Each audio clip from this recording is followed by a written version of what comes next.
ಶಾಲಾ ಪಠ್ಯಕ್ಕೆ ಜರಡಿ ಹಿಡಿದ ಸರ್ಕಾರದ ವಿರುದ್ಧ ಕಾಂಗ್ರೆಸ್ ಮತ್ತು ಜೆಡಿಎಸ್ ಮುಗಿಬಿದ್ದಿದ್ದು ಹೇಗೆ? ಟಿಪ್ಪು ಸುಲ್ತಾನ್ ಪಠ್ಯಕ್ಕೆ ಕತ್ತರಿ ಹಾಕಲಾಗಿದೆಯಾ? ಪರಿಷ್ಕರಣೆ ಸಮಿತಿ ರಾಷ್ಟ್ರಕವಿ ಕುವೆಂಪು ಅವರಿಗೆ ಅವಹೇಳನ ಮಾಡ್ತಾ? ನೋಡೋಣ ಪಠ್ಯ ಫೈಟ್ ನ್ಯೂಸ್ ಟಾಪ್ 9ನಲ್ಲಿ.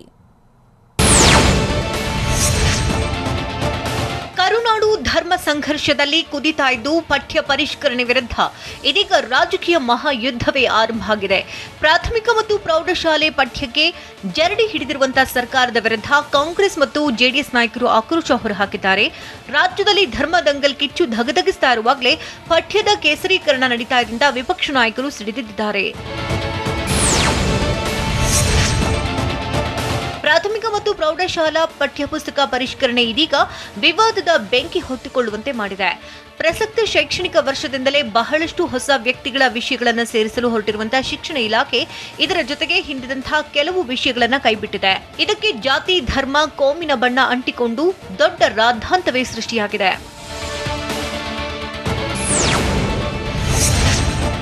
ರಾಜ್ಯದಲ್ಲಿ ಪಠ್ಯ ಸಂಘರ್ಷ ತೀವ್ರಗೊಂಡಿದ್ದು ಇಡೀ ವಿವಾದದ ಕಿಡಿ ಹೊತ್ತಿದೆ ಟಿಪ್ಪು ಸುಲ್ತಾನ್ ಪಠ್ಯಕ್ಕೆ ಕತ್ತರಿ ವಿಚಾರದಿಂದ.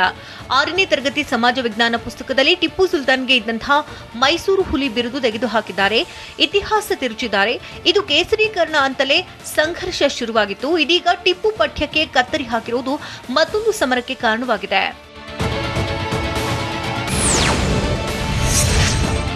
ರಾಷ್ಟ್ರಕವಿ ಕುವೆಂಪುರನ್ನ ಅವಮಾನಿಸಲಾಗಿದೆ ಎನ್ನುವುದು ಪಠ್ಯಪುಸ್ತಕ ಪರಿಷ್ಕರಣೆ ಸಮಿತಿ ವಿರುದ್ಧ ಕೇಳಿಬಂದಿರುವಂತಹ ಮತ್ತೊಂದು ಆರೋಪ ಆಗಿದೆ. 4ನೇ ತರಗತಿ ಕನ್ನಡ ಪುಸ್ತಕದಲ್ಲಿ ಹಲವರ ಬೆಂಬಲದಿಂದ ಕುವೆಂಪು ಪ್ರಖ್ಯಾತ ಕವಿಯಾದರು ಅಂತ ಬರೆದಿರುವುದು ವಿವಾದಕ್ಕೆ ಕಾರಣವಾಗಿದೆ.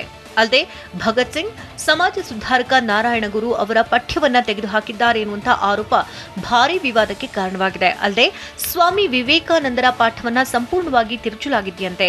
ಸ್ವಾಮಿ ವಿವೇಕಾನಂದರ ಚಿಂತನೆಗಳು ಪಾಠವನ್ನ ಸಂಪೂರ್ಣ ಕೈಬಿಟ್ಟು ಅದೇ ಶೀರ್ಷಿಕೆಯಲ್ಲಿ ವಿಷಯವನ್ನೇ ಬೇರೆ ಹಾಕಿದ್ದಾರಂತೆ.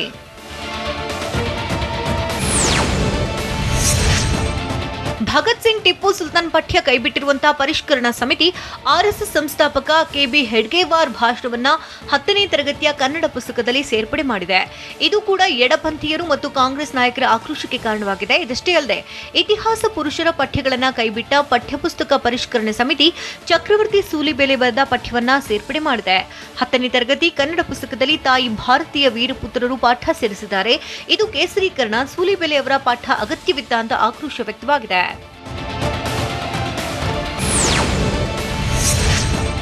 ಪಠ್ಯದಲ್ಲಿ ಕುವೆಂಪು ಅಥವಾ ಯಾರನ್ನೋ ಅವಮಾನಿಸಬೇಕೆಂಬ ಉದ್ದೇಶ ಪರಿಷ್ಕರಣಾ ಸಮಿತಿಗೆ ಇಲ್ಲ ಅಂತ ಪ್ರಮೋದ್ ಮುತಾಲಿಕ್ ಹೇಳಿದ್ದಾರೆ. ಹೆಡ್ಗೇವಾರ್ ಮೂಲಕ ಆರ್ಎಸ್ಎಸ್ ವಿಚಾರ ಸೇರಿಸಿದ್ದಾರೆ, ಕೋಮುವಾದ ಸೇರಿಸಿದ್ದಾರೆ ಎನ್ನುವುದು ಸುಳ್ಳು. ಅವರ ಒಳ್ಳೆಯತನ, ವಿಚಾರಧಾರೆಯನ್ನ ಮಕ್ಕಳಿಗೆ ಕಲಿಸಬೇಕು ಅಂತ ಪಠ್ಯ ಹಾಕಿದ್ದಾರೆ ಅಂತ ಮುತಾಲಿಕ್ ತಿಳಿಸಿದ್ದಾರೆ. ಅಲ್ಲದೆ ಹೆಡ್ಗೇವಾರ್ ವಿಚಾರಧಾರೆ ಯಾಕೆ ಮಾಡಬಾರ್ದು, ಒಬ್ಬ ಆದರ್ಶ ಪುರುಷ ಹೇಗಿರಬೇಕು ಅನ್ನೋ ಲೇಖನ ಇದೆ. ಬ್ರಿಟಿಷರ ಜೊತೆ ಹೆಡ್ಗೇವಾರ್ ಹೋಗಿಲ್ಲ, ಆ ರೀತಿ ಹೇಳೋರು ಸರಿಯಾಗಿ ಇತಿಹಾಸ ಓದಿಲ್ಲ ಅಂತ ಮುತಾಲಿಕ್ ಹೇಳಿದ್ದಾರೆ.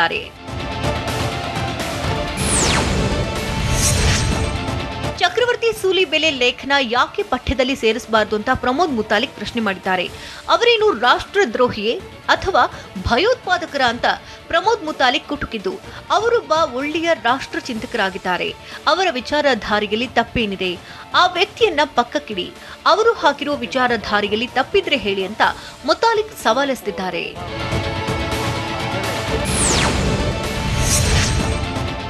ಪಠ್ಯವನ್ನ ಪಠ್ಯಪುಸ್ತಕದಲ್ಲಿ ಅಳವಡಿಸಿರುವುದು ವಿವಾದವಾಗಿರುವ ಬಗ್ಗೆ ಪ್ರತಿಕ್ರಿಯಿಸಿರುವಂತಹ ಚಕ್ರವರ್ತಿ ಸೂಲಿಬೆಲೆ, ಪಠ್ಯದಲ್ಲಿ ಕೇವಲ ಟಿಪ್ಪು ಬಗ್ಗೆ ಪರಿಚಯಿಸಿದ್ರೆ ಹೇಗೆ? ಟಿಪ್ಪುವಿಗೆ ಯಾಕೆ ವಿರೋಧವಿದೆ ಅಂತಲೇ ಪರಿಚಯ ಇಲ್ಲ. ಕೊಡಗು ಮತ್ತು ಮೇಲ್ಕೋಟೆಯಲ್ಲಿ ಯಾಕೆ ವಿರೋಧ ಇದೆ? ಇದೆಲ್ಲ ಮಕ್ಕಳಿಗೆ ಗೊತ್ತಾಗಬೇಕು ಅಂತ ಹೇಳಿದ್ದಾರೆ. ಪಠ್ಯಪುಸ್ತಕ ಮಕ್ಕಳ ಮುಂದೆ ಸತ್ಯ ಬಿಚ್ಚಿಡುವಂತಹ ಕೆಲಸ ಆಗಬೇಕು ಎಂದಂತಹ ಸೂಲಿಬೆಲೆ, ಸತ್ಯ ಹೇಳಿದಾಗ ಸೋಕಾಲ್ಡ್ ಬುದ್ಧಿಜೀವಿಗಳು ವಿರೋಧ ಮಾಡ್ತಿದ್ದಾರೆ ಅಂತ ಕಿಡಿಕಾರಿದ್ರು.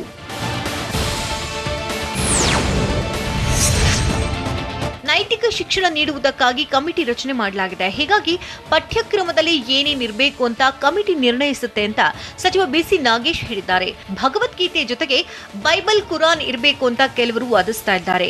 ವಾದ ಮಾಡುವವರು 60 ವರ್ಷಗಳಲ್ಲಿ ಆ ಕೆಲಸ ಮಾಡಬೇಕಿತ್ತು. ಬರಗೂರು ರಾಮಚಂದ್ರಪ್ಪ ಬಗ್ಗೆ ನನಗೆ ವೈಯಕ್ತಿಕ ದ್ವೇಷವಿಲ್ಲ. ಅವರು ನೀಡುವ ಸಲಹೆನ ತೆಗೆದುಕೊಳ್ತೇವೆ ಅಂತ ಹೇಳಿದ್ದಾರೆ.